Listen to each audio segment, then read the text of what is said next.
할렐루야.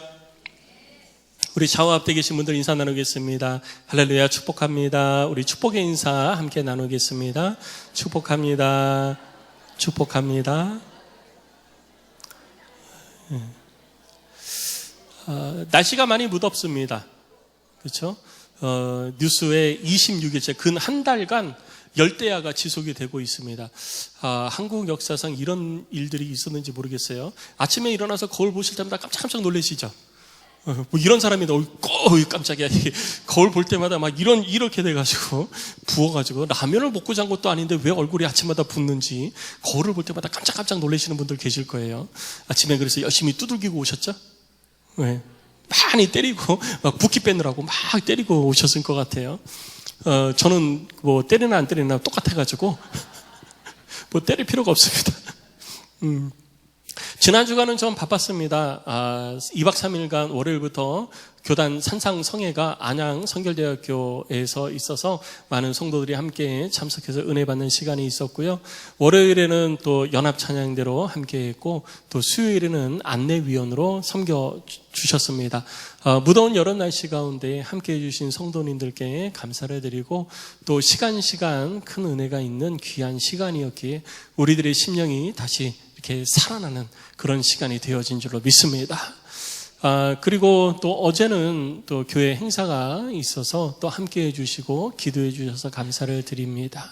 그래서 여러분 우리가 신앙생활을 하면서 혼자서 성경 읽고 기도하고 막 이렇게도 하지만 우리가 함께 모여서 함께 공동 목적을 가지고 기도하고 하나님의 뜻을 이루어가는 그 기쁨과 만족이 있어야지 돼요. 하나님이 이렇게 이루시구나. 이런 고백이 막 돼야 되거든요. 근데 혼자서 할 때도 그래야지 돼요. 근데 혼자 할 때는 그게 잘 안 되더라고요. 그래서 저는 강해 설교를 하고 그리고 대화를 하고 성도들 성경 공부 가르치고 하는 그 최종적인 목적이 뭐냐면요. 여러분들이 혼자서 성경 읽으면서 막 가슴이 벌렁벌렁거리고 막 은혜 속에 막 빠져들어가지고 막 주체할 수 없는, 그래서 혼자 성경 읽다가 입신하고 방언하고 환상 보고 막 그랬으면 좋겠어요. 혼자 성경 읽다가 막 누가 기도하고 막 안수하고 그래서 그게 아니라 막 말씀이 능력이잖아요. 그러니까 막 말씀 앞에서 그 하나님의 말씀을 대하다가 방언하고 환상 보고 막 하나님의 뜻을 깨닫고 입신하고 막 그런 일들이 좀 있었으면 좋겠다. 이런 소망을 가지고 그러려면 말씀으로 받아야 되거든요. 그래서 이 최종적인 성경 공부가 됐든 설교가 됐든 모든 신앙의 제가 여러분들을 가르치고 지도하는 그 최종적인 목적은요, 여러분들께서 어디에서 어떻게 하나님의 말씀을 대하든 말씀 앞에서 하나님의 능력을 경험하는 삶. 할렐루야. 이런 삶이 여러분들의 삶이 되어지기를 소망하고 있습니다. 꼭 그렇게 되기를 주의 이름으로 축원합니다. 제가 마태복음을 113번에 거쳐가지고 강의를 했어요. 그래서 저는 마태복음에 대해서는 우리 교회 성도들이 어느 교회 성도들보다 확실한 중심과 틀을 가지고 있다. 그리고 제대로 성경을 볼 수 있다라고 확신합니다. 가끔가다 자꾸 이렇게 의심이 자꾸 들어와가지고 그 의심을 물리치느라고 제가 기도를 하고 있어요. 네, 그렇게 확신하는데 어저께 얘기를 다른 목사님과 나누다 보니까 어떤 분이 요한복음을 24년째 강의를 하고 계시대요. 요한복음. 근데 아직도 안 끝났대. 제가 그 얘기를 들으면서 대단하다. 어떻게 24년 동안 제가 그분은 어떻게 하신대요? 제가 물어봤더니 요한복음 처음부터 한 글자를 다 읽어가면서 그거를 막 이렇게 설명을 해준대요. 사실 저도 마태복음 시작할 때 그런 고민을 했어요. 이거 한 사람 한 사람 다 해야 되나? 다 하면 정말 은혜되는 부분들이 되게 많거든요. 그런데 저한테 뭐 이렇게 이야기를 재밌게 할 수 있는 그런 은사가 있는 것도 아니고 그렇게 하다가는요, 족보 끝나기도 전에 다 주무시는 분들이 많이 나올 것 같아요. 그게 제 은사 중에 또 하나가 될 수 있거든요. 여러분들이 주무실 것 같아요. 그래서 이건 아니다. 이러다가 족보 끝나기도 전에 마태복음 이거 실증나겠다. 이 생각이 들어가지고 제가 족보를 하루에 끝낸 거예요.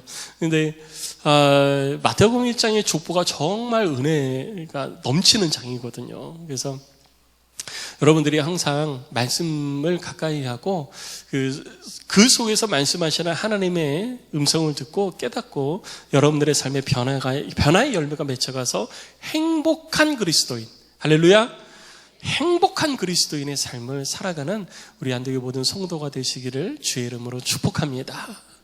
그래서 마태복음 강의를 마치고 9월부터 사도행전 강의를 들어가는데, 이 마태복음과 사도행전 사이에 이렇게 좀 리프레시, 좀 이렇게 변화를 좀 주면서 마음에 어떤 다시 한번 신선한 바람을 좀 일으키기 위해서 성경 속의 인물들을 좀 살펴보고 있어요. 그래서 2주 전에는 우리가 하나님으로부터 은혜를 입은 사람, 누구? 노아. 성경에 은혜 받은 사람 많잖아요. 근데 당시에, 지금은 뭐 수십억의 사람이 있지만 당시에도 지금처럼 사람이 많지는 않았지만 그래도 수백만, 수천만 인구는 됐을 거 아니에요. 1억이 넘었는지 뭐 제가 그때 당시에 인구는 기록이 없으니까 얼마인지는 모르지만 어쨌든 뭐 수백만, 수천만의 사람들이 있을 거 아니에요. 근데 그 사람들이 하나님의 심판을 받아서 다 죽었어요. 다 죽었는데 하나님이 선택한 딱 한 사람과 그를 통해서 이루어진 가족만 구원받았거든요. 그 사람이 노아예요. 근데 그 노아가 하나님의 구원을 받음에 있어가지고 하나님께서 그 노아에 대해서 어떻게 기록하고 있냐 하면 성경을 보면요, 하나님께 은혜를 입은 자다 기록하고 있는 거예요. 야, 도대체 무슨 은혜를 입었길래 구원을 받았을까? 너무 궁금한 거예요. 아니 도대체 어떤 은혜를 입었는데 구원을, 그 수만 다 죽었는데 하나님께서 그 사람만 은혜 입은 자라고 성경 속에 기록해놨는가? 도대체 어떻게 살았을까? 그래서 2주 전에 살펴본 거예요. 살펴봤더니 첫 번째는 뭐였어요? 첫 번째는 당대의 완전한 자라. 다른 사람들은 막 지 마음대로 막 사는데 자기 자신은 하나님 앞에 완전한 삶을 위해서 열심히 하나님의 뜻을 따라 삶을 산 사람이 노아였다라는 거죠. 그리고 2번째는 하나님과 동행하는 사람이 노아였어요. 하나님과 늘 동행했다. 성경이 그렇게 기록되어지고 있어요. 그래서 그가 하나님의 은혜를 받았다라고 성경은 말하고 있습니다. 그런데 우리도 은혜 받았잖아요. 우리는 이미 하나님의 은혜를 받았어요. 우리가 받은 하나님의 은혜는 곧 예수 그리스도의 십자가의 은혜인 것입니다. 영원히 죽을 수밖에 없는 내가 하나님의 은혜로 말미암아 천국 소망 가운데 삶을 살게 된 거예요. 천국을 약속받은 겁니다. 그 죽으면 천국 가는 줄 믿으시기 바랍니다. 이미 약속받은 거예요. 근데 우리는 이미 은혜를 받았기 때문에 적어도 양심이 있으면, 양심 없는 사람 안 계시죠? 네. 그래서 양심이 있으면요, 은혜 받은 사람답게 좀 살아야 된다는 거죠. 적어도 그리스도인의 양심이 있으면 은혜 받은 사람답게 좀 살자. 은혜 받은 사람답게. 그게 뭐냐? 노아처럼 당대에 완전한 자가 되도록, 그 다음에 하나님과 동행하는 삶을 살도록 하는 것이 은혜 받은 자로서의 합당한 삶이라는 거죠. 그래서 하나님과 동행하기 위해서 어떻게 살아요? 기도와 말씀이 우리들의 삶 가운데 끊이지 않아야 된다는 것입니다. 그리고 당대의 완전한 자가 되기 위해서 하나님의 베푸신 은혜를 따라 세상 풍조에 휩쓸리지 않아야 되는 거예요. 저는 우리 안디옥의 모든 성도들이 하나님의 은혜를 경험한, 그리고 그 은혜에 합당한 삶을 살아서 하나님 앞에 칭찬받는, 세상이 다 멸망해도 구원의 은혜가 여러분들의 삶 속에 넘쳐나는 그런 하나님의 사람이 되시기를 주의 이름으로 축원합니다. 그리고 오늘 그 2번째 시간입니다. 오늘은 하나님께서 사랑하는 친구 아브라함에 대해서 살펴보는 시간을 갖도록 하겠습니다. 아브라함 그러면 모르는 사람 없을 거예요. 아브라함 그러면 제일 먼저 떠오르는 게 뭐죠? 믿음의 조상. 믿음의 조상 아브라함, 우리 제일 먼저 떠올라요. 근데 믿음의 조상은 우리가 가진 거잖아요. 하나님이 그냥 아브라함을 너 믿음의 조상 되라 그런 거예요. 믿음의 조상으로 세워주겠다. 우리한테 믿음의 조상이에요. 우리한테 믿음의 조상. 그럼 하나님과 아브라함의 관계는 어떤 것일까? 하나님과 아브라함의 관계는요, 친구예요. 친구. 여러분 친구 있으시죠? 네, 친구가 없는 사람도 있어요. 네, 친구가 없는 사람도 있습니다. 근데 이 성경을 보면은요, 친구라는 단어도 나오는데 또 다른 단어가 나와요. 그게 뭐냐면 벗이라는 단어예요. 근데 아브라함에 대해서 하나님께서 뭐라고 표현하냐면요, 그는 나의 친구라 표현한 게 아니라 그는 나의 벗이라라고 표현했어요. 그래서 제가 아니 왜 친구라는 단어도 있고 벗이라는 것도 있는데 왜 친구라는 단어를 쓰고 벗이라고 썼을까? 저는 그래서 처음에는 요즘에는 이 사람은 내 벗이야 라고 하는 얘기 해요? 잘 안 하죠. 그냥 내 친구야 그래요. 그래서 저는 성경을 번역을 할 때 옛날 사람들이 번역을 하면서 친구라는 말 대신에 벗이라고 쓴 거 아닐까라고 생각을 했었어요. 근데 나중에 성경을 쭉 읽다 보니까 이게 아니더라고요. 아니에요. 그래서 친구와 벗이 다르더라고요. 달라요. 그럼 뭐가 다를까요? 친구는 그냥 나하고 가까운 사람, 가족 식구가 아닌, 여러분 가족 식구한테 친구라고 그래요. 요즘은 아빠는 아들의 친구가 돼야 된다라고 얘기하지만 가족은 친구라는 말 잘 안 하잖아요. 가족은 친구라는 말을 잘 안 해요. 그래서 가족 외에 가족처럼 나하고 가까운 사람, 그 사람을 뭐라고 그러냐? 친구라고 그러는 거예요. 그런데 그 친구 중에서 나하고 삶을 공유하는 사람, 그 친구 중에 나하고 삶을 공유해서 친구 중에 친구가 되는 사람, 그 사람을 가리켜서 뭐라고 그러냐? 벗이라고 그러는 거예요. 그 사람을 가리켜 벗이라고 그러는 거예요. 그러니까 하나님이 아브라함을 향해서 오늘 본문의 말씀에서도 뭐라고 그랬어요?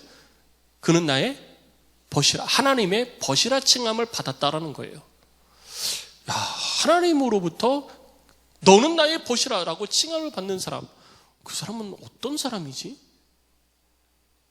여러분, 누가 나를 친구로 삼아줬다라고 했을 때 그냥 나하고 잘 모르는 사람, 내 동갑내기 중에서도 나를 잘 모르는 사람이 와가지고 우리 친구합시다 그러면요 괜히 기분이 좋죠.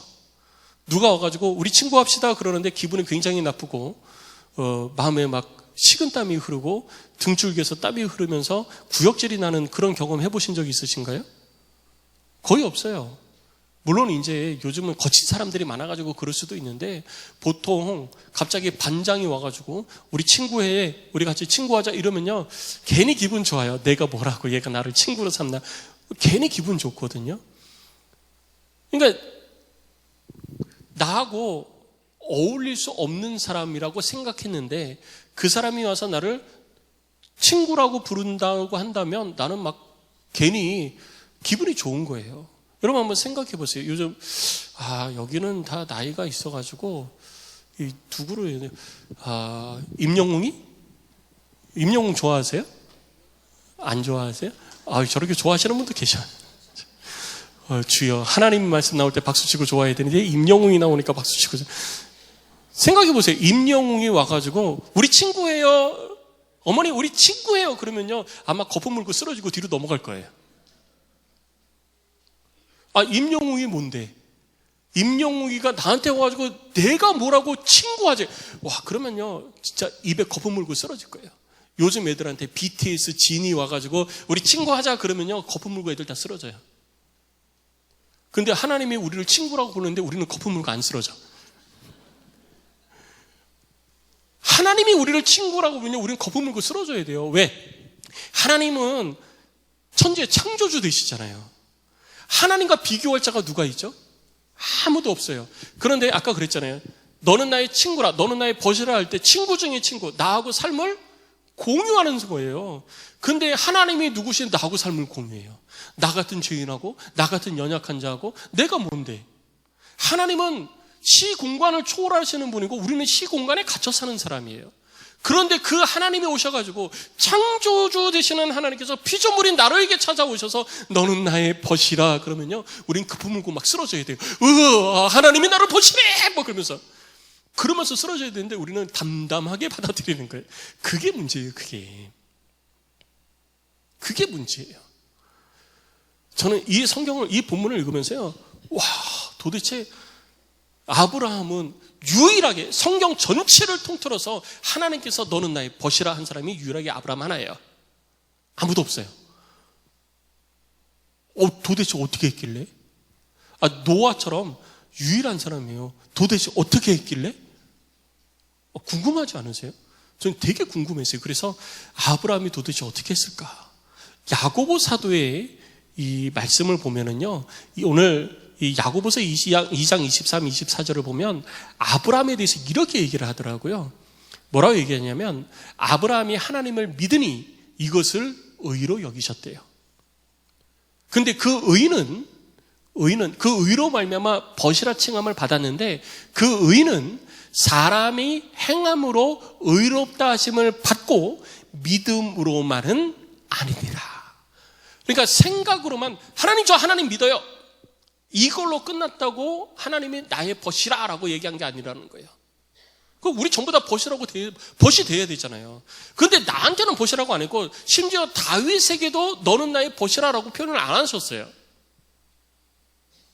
아브라함에게 그렇다면 그러면 그 아브라함의 믿음은 어떤 믿음이냐? 행함으로 의롭다 하심을 받은 믿음이라는 거예요. 그러니까 믿음은 행함으로 증명이 돼야 되는 거예요. 아브라함은 행함으로 자기의 믿음을 증명했다라는 거죠. 그래서 하나님께서 아브라함을 너는 나의 벗이라 그런 거예요. 자, 야고보 사도가 아브라함은 하나님의 벗이라고 그러는데 실제적으로 하나님께서 아브라함을 나의 벗이라 부른 데가 있어요. 자, 이사야서 41장 8절 보세요. 이사야서 41장 8절을 보면은요, 하나님이 뭐라고 그러냐면요, 나의 종 너 이스라엘아, 내가 택한 야곱아, 그리고 뭐라고 그래요? 나의 벗 아브라함의 자손아. 와, 하나님이 아브라함에게요 나의 벗이래요. 성도 여러분, 하나님의 벗이라 불리우는 은총이 있으시기를 주의 이름으로 축원합니다. 나의 벗이래요. 그 말 들었으면 좋겠어요. 저도. 너는 나의 벗이라. 그럼 아브라함의 삶을 돌 때 하나님이 왜 아브라함의 어떤 부분 때문에 그냥 단순히 아까 믿음을 행함으로 증명했다고 그랬잖아요. 그 믿음이 행함으로 어떻게 증명되어졌기 때문에 하나님이 아브라함을 벗으로 불렀느냐, 두 가지를 좀 살펴보기를 원하는데요. 아브라함의 삶에 많은 일들이 있지만 그것에 대한 정리예요. 정리. 아브라함의 삶에 대한 정리로 첫 번째는요, 아브라함은 순종하는 사람이었어요. 믿음의 조상이죠. 아브라함 그러면 또 생각나는 게 뭐냐면 순종의 아이콘이에요. 순종 그러면 그 다음에 여러 사람들이 떠오르는데 그 중에 제일 먼저 떠오르는 사람 중에 하나가 아브라함이에요. 아브라함은 그래서 순종의 아이콘입니다. 순종은 행하는 거잖아요. 이 순종이요, 그냥 나타나는 게 아니라 순종은 믿음에서 기인하는 것입니다. 믿음이 있어야 순종이 되는 거예요. 이 순종은 하나님을 믿고 신뢰하는 그 속에서 삶 속에 나타나는 것입니다.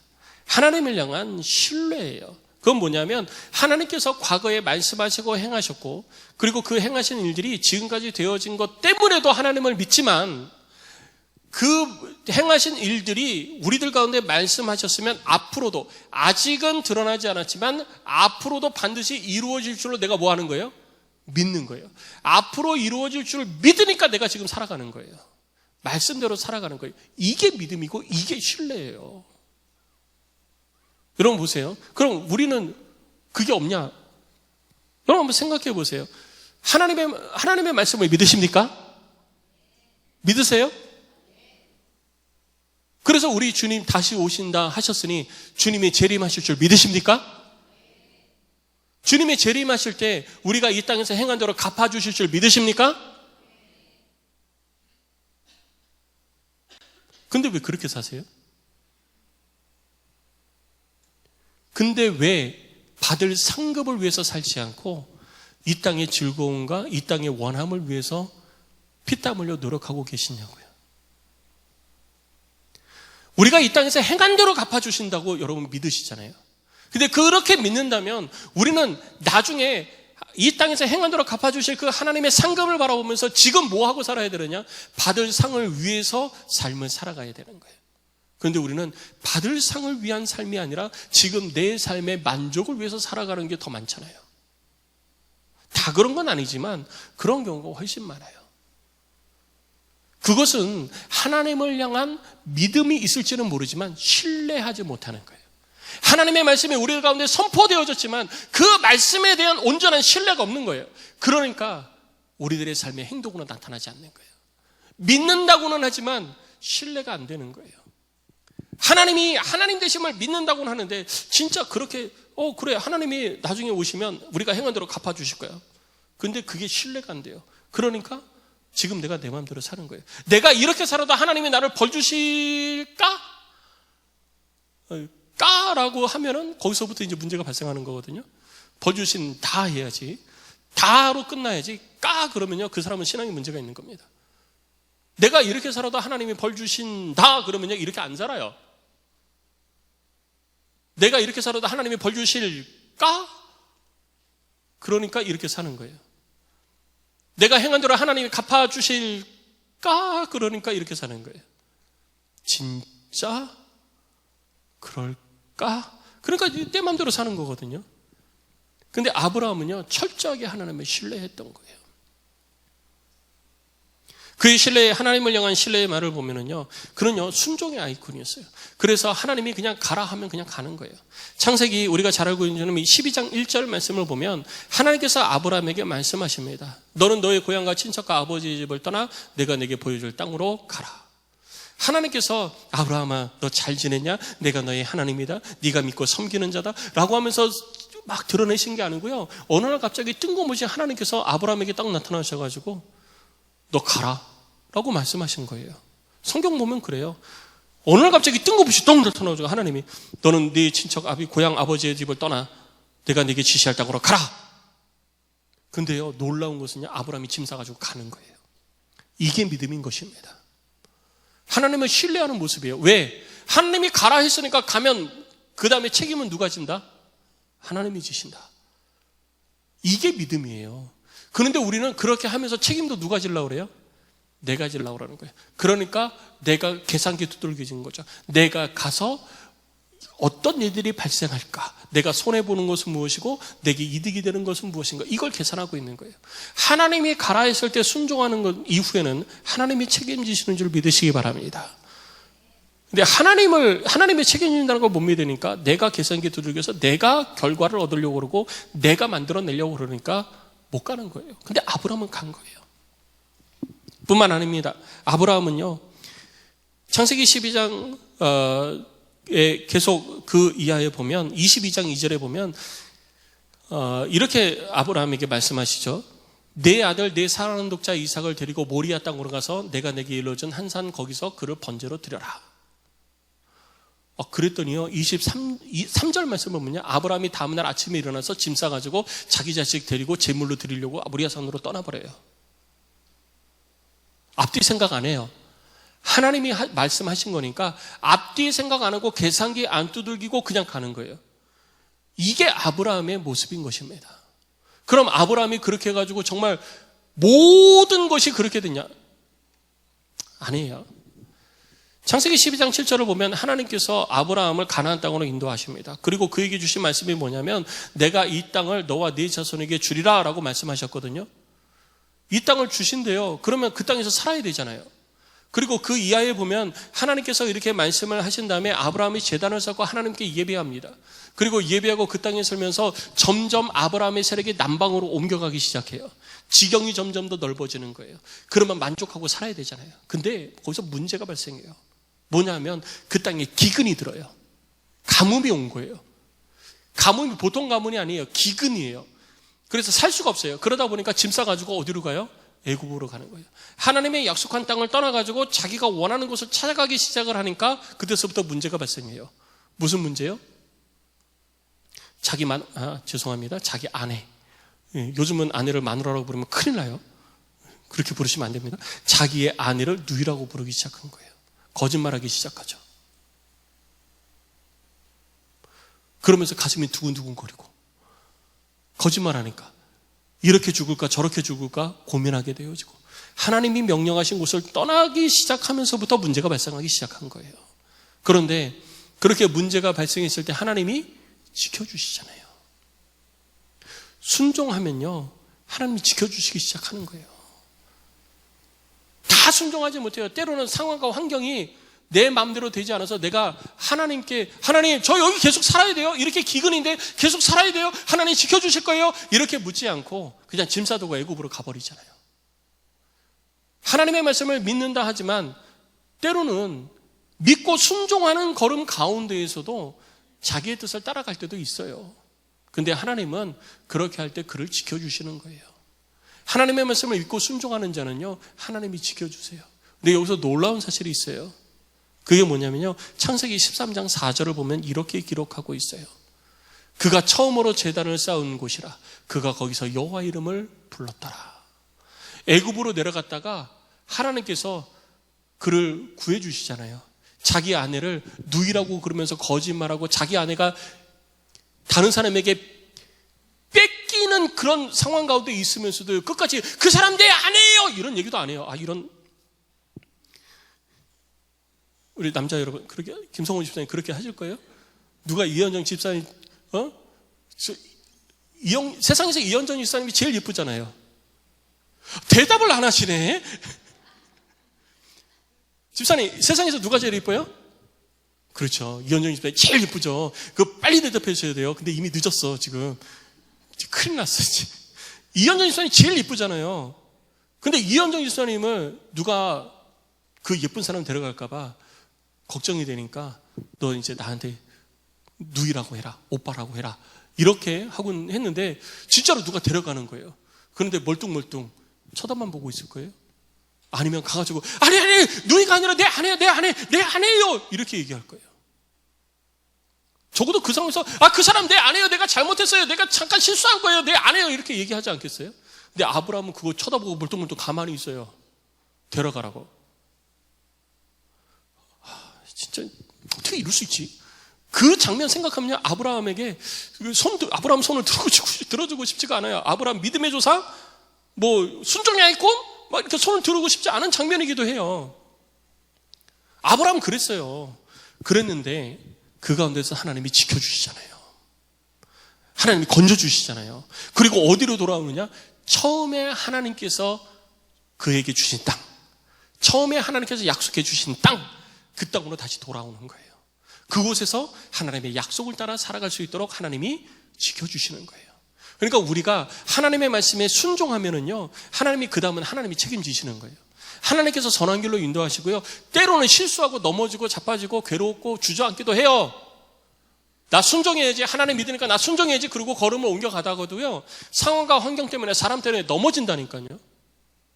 넘어질 수 있어요. 근데 그렇게 넘어졌을 때 순종으로 걸어가는 사람은 하나님이 지켜주시고 하나님이 붙들어 주시고 하나님께서 온전케 해주신다는 것입니다. 이것이 순종하는 자를 향한 하나님의 은혜인 거예요. 아브라함을 하나님께서 벗이라고 칭하셨는데, 그런 실수와 그런 이 안타까운 일들이 벌어지지만 그럼에도 불구하고 아브라함은 하나님의 말씀이라면 따라가려고 애쓴 거예요. 일단 순종하고 보는 거예요. 그 다음은 누가 책임지니까? 하나님이 책임지니까. 이게 순종의 아이콘이라는 겁니다.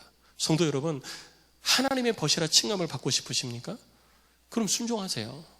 제가 한국 속담 중에 몇 가지 지금 별로 마음에 들지 않는 속담들이 몇 개 있어요. 그 중에 하나가 뭐냐면, 올라가지 못할 나무는 쳐다도 보지 말아라. 올라가지 못할 나무를 왜 안 쳐다봐요? 그러면 쳐다봐야 올라가든지 말든지 하지. 일단은 쳐다봐야죠. 우리 주 예수 그리스도의 십자가 은혜로 구원을 받은 우리는요, 그리스도의 장성한 분량에 이르도록 자라가야지 돼요. 내가 예수님처럼 될 수는 없습니다. 그렇다고 가만히 있을 거예요? 하나님이 우리가 순종하기를 원하시는 거 뻔히 아는데 내가 온전히 순종하지 못할 것 같으니까 순종 안 하고 가만히 있으면서 순종해야 되는데 이렇게만 한다고 순종이 됩니까? 아니에요. 때로는 힘들고 어려워서 사람 때문에, 상황 때문에, 환경 때문에 실수하고 순종 못할 때가 있을지도 몰라요. 그래도 지금 순종하는 자를 하나님은 원하시는 거예요. 지금 순종하는 자. 앞으로 어떻게 될지 몰라서 나 순종 안 할래. 이 사람은요, 평생은 더 순종 못합니다. 하나님으로부터 너는 나의 벗이라 이 칭함 못 들어요. 환경 때문에 실패할 수도 있겠지만, 상황 때문에 어려움 당할 수도 있을지도 모르지만, 때로는 내가 거짓말하고 때로는 내가 상황 속에서 어떻게 하면 살아남을까 여러 궁리를 하면서 정말 도덕적으로도 일어나지 말아야, 선택하지 말아야 될 선택을 할 수도 있을지 모르지만, 그러면서도 하나님 의지해서 가면요, 그 다음부터 하나님이 지켜주십니다. 성도 여러분, 그런 하나님의 은혜가 여러분 가운데 있으시기를 주의 이름으로 축복합니다. 그것이 하나님으로부터 벗이라 칭함을 받는 사람의 모습이에요. 실패에 두려워하지 않고 순종하는 사람. 두 번째는 아브라함의 모습을 보면은요, 아브라함은 하나님의 자녀로 구별된 삶을 살았어요. 사람은 누구나 인생의 가치관을 가지고 살아갑니다. 나 이렇게 살겠다라고 하는 기준을 세워놓죠. 그 기준에 따라서 생각이나 말이 달라지는 겁니다. 아브라함이 127세를 살았을 때, 그때 아브라함 나이 127세 때 사라가 죽었어요. 사라가 죽었어요. 그래서 사라를 장사하기 위해서 막벨라 굴을 샀잖아요. 자기 인생 127세를 살아오면서 자기 자신의 인생에 대해서 아브라함이 이야기할 때 창세기 23장 4절을 보면 이렇게 얘기합니다. 뭐라고 하냐면 나는 당신들 중에 나그네요 거류하는 자다. 아브라함이 그 땅에 들어온 때가 나이가 70대였습니다. 70, 80이었어요. 애굽으로도 내려가고 여러 이제 기근이나 이런 상황들 때문에 그 땅을 벗어난 경우도 있지만 결국 그 땅에 와서 살게 되어졌잖아요. 근데 아브라함이 그 땅에 거한 지가 4, 50년 된 거예요. 127세 됐으니까. 그 127세 된 아브라함이 지금 뭐라고 그러냐면 나는 당신들 중에 여러분들 중에 뭐라고요? 거류면요 나그네요 거류면이라는 거예요. 그러니까 내가 지금 여기에 사는 거는 내가 갈 데가 따로 있지만 잠시 잠깐 여기 머물러 살고 있다라는 거예요. 그러니까 나는 당신들과 같이 할 필요가 없다라는 거예요. 그런데 몇 년 살았어요? 40년 산 거예요. 여러분 스스로 난 나그네, 나는 거류면, 나는 당신들과 같지 않은 사람 이렇게 표현하는 경우 있나요? 물론 그럴 때 있죠. 우리 보통 언제 표현하죠? 무시될 때. 자괴감에 빠져가지고 얘기할 때 그러지 않아요? 사람들이 나를 왕따시켜요. 우리와 같지 않은 분에서 나를 왕따. 그럼 나 스스로 무슨 생각을 하냐면요. 나 같은 게 어떻게 저기 속해? 나 같은 게 어떻게 저 그룹에 속할 수 있지? 나같이 못생기고 가진 것도 없고 배운 것도 없는 사람이 내가 어떻게 저 그룹에 속해? 하면서 자괴감에 빠질 때 스스로 비하할 때 그런 표현을 써요. 나는 저들과 달라. 나는 저들의 모임에 못 들어가. 이런 표현을 쓰거든요. 그러면 아브라함도 가나안 사람들과 같이 살면서 가진 것 없고 인정받지 못하고 존중받지 못하고 그래서 이런 표현을 썼을까요? 그 사람들의 목소리를 한번 들어볼까요? 그러면 그 땅에 거주하는 가나안 사람들은 아브라함에 대해서 뭐라고 표현했냐면요. 그 다음 23장 6절을 보면 아브라함에 대해서 그 사람들은 이렇게 표현합니다. 주여 들으소서 당신은 우리 가운데 있는 하나님이 세우신 지도자이십니다. 놀라운 고백이에요. 아브라함은 내가 당신들의 지도자가 되겠습니다 라고 한 적 있나요? 없어요. 그 땅을 하나님이 주셨잖아요. 하나님이 나에게 이 땅을 주셨으니 당신들 이 땅에서 나가세요. 이 땅에 살고 싶으면 나를 섬기세요 라고 한 적도 없어요. 아브라함은 그냥 그 땅에서 하나님의 약속을 믿고 산 거예요. 그냥 그렇게 살았어요. 지도자가 되려고 하지도 않았고 많은 것을 얻으려고도 하지 않았고 인정받으려고도 하지 않았고 높임을 받으려고도 하지 않았고 높아지려고도 하지 않았고 그냥 그 속에서 그렇게 산 거예요. 근데 그 속에서 그렇게 수십 년을 살았는데 그 땅에 사는 사람들이 아브라함을 향해서 뭐라고 그러냐? 당신은 우리 가운데에. 그건 뭐예요? 그 사람들은 우리 중에 하나로 인정하고 있다는 거예요. 아브라함은 나는 당신들 중에서 하나가 아니라 거류민이고 나그네입니다 라고 아브라함은 얘기하지만 그 사람들은 아브라함에 대해서 우리 중에 당신은 하나님이 세우신 지도자입니다 라고 아브라함을 인정하고 있다는 거예요. 우리가 우리 자신을 높이려고 하지 않아도요, 우리가 이 땅에서 하나님의 백성으로서 삶을 살면 하나님이 높여주시는 것입니다. 하나님이 높여주세요. 그러니까 내가 높아지려 하지 말고 하나님이 높여주실 때까지 우리는 그냥 하나님의 말씀에 순종하며 살면 되는 거예요. 가끔 가다 보면 내가 스스로 높아지려고 하다가 모든 것을 잃는 경우가 많잖아요. 그러면 안 됩니다. 아브라함은요 그냥 거류민이었대요. 그래서 그냥 그렇게 살았는데 그냥 하나님의 말씀을 따라 하나님의 뜻을 알고 하나님의 뜻대로 그냥 산 거예요. 그렇게 살았어요 그냥. 근데 그 땅에 있는 사람들이 아브라함을 당신은 우리 중에 하나님이 세우신 지도자입니다. 그들이 하나님의 약속을 알겠어요? 하나님을 제대로 알겠어요? 하나님의 뜻을 알겠어요? 그 사람들은 우상 섬기는 사람들이에요. 그런데 아브라함을 그렇게 인정하고 있는 모습을 오늘 본문에서 보는 것입니다. 그럼 아브라함이 그 땅에서 거류민으로 나그네로 어떻게 살았을까? 그것은 뭐냐면 지지난주에 말씀을 드린 것처럼 아브라함이 그들 가운데에 구별된 삶을 산 거예요. 그들은 우상을 섬기고 세상의 풍조를 따라가지만 나는 하나님을 섬기는 사람이기 때문에 구별된 삶을 살겠다. 여러분, 구별된 삶이 뭔지 말씀드렸죠? 여기 이렇게 반으로 딱 나눠가지고요. 흰색 옷 입은 사람 이쪽으로 앉으세요. 검은색 옷 입은 사람 이쪽으로 앉으세요. 그래서 쫙 앉잖아요. 그럼 그게 뭐예요? 구분이에요. 그건 구별이 아니에요. 그건 구별이 아니에요. 그건 구분이에요. 구분. 나누었다라는 거죠. 그럼 구별은 뭐냐? 여러분, 흰 빨래하고 검은 빨래하고 이렇게 나누잖아요. 근데 흰 빨래하고 검은 빨래하고 섞어서 막 빨았어요. 그럼 흰 빨래가 어떻게 되죠? 빨래를 집에서 별로 안 하시나요? 흰 빨래하고 검은 빨래하고 섞어서 빨면 어떻게 돼요, 흰 빨래가? 시커매지잖아요. 시커매지진 않아도 이렇게 회색빛으로 변하고 막 그러잖아요. 근데 회색빛으로 변하지 않고 검은 빨래와 섞어 빨아도 흰색으로 빛을 발하는 것이 바로 구별인 거예요. 물들지 않는 거예요. 물들지 않는 거예요. 아브라함은 하나님을 섬기지 않는 사람들 가운데에 하나님을 섬기는 자로서 흰옷을 입은 사람 같은 거예요. 자기와 자기 가족들만 그렇게 살아요. 다른 사람들은 다 다르게 살아요. 검은색 옷 입고 자기의 마음을 따라서 원하는 것을 이루기 위해서 그렇게 살아요. 그 속에서 함께 어울려 삽니다. 그 속에서 함께 어울려 살아도요, 아브라함은 더럽혀지지 않은 거예요. 아브라함은 거룩하고 존귀한 모습 그냥 그대로 있는 거예요. 그게 아브라함의 삶의 모습이에요. 나는 이렇게 살겠다라고 아브라함이 정한 거예요. 그래서 그렇게 산 거거든요. 그랬더니 하나님께서 그를 높여주신 거예요. 나는 너희들과 같이 되지 않겠다. 여러분, 함께 어울려 살다 보면 어떻게 해요? 여러분, 옷을 빨 때도요, 흰 옷, 검은 옷 막 넣고 세탁기에다 그냥 들이다 돌려가지고 막 그러면요, 세제 풀어가지고 막 돌리면 시커먼 날 나올 때까지 막 돌리고 딱 그러면요, 흰 옷이 막 거의 뭐 거무튀튀해지잖아요. 삶에 어울려 산다는 게 그거예요. 그 사람들과 어울려서 아브라함도요, 가축 키웠고요, 농사 짓고요, 함께 어울려서 그렇게 살았어요. 교제하고 함께 어울려 살았어요. 그러면서도 함께 그렇게 막 어울려가지고 살았음에도 불구하고 아브라함은 흰색 그대로 유지하고 있는 거예요. 이게 구별이에요. 적어도 우리가 이 땅에서 그리스도인으로 예수 그리스도를 믿는 사람이 되어졌잖아요. 그럼 세상 속에서 삶을 살아갈 때 우리는 그렇게 살아야죠. 적어도 구원받은 사람이라면 우리도 구별된 삶을 살아야죠. 그렇게 살아야 하나님이 우리를 바라보시면서 뭐라고 그래요? 너는 나의 벗이라. 할렐루야.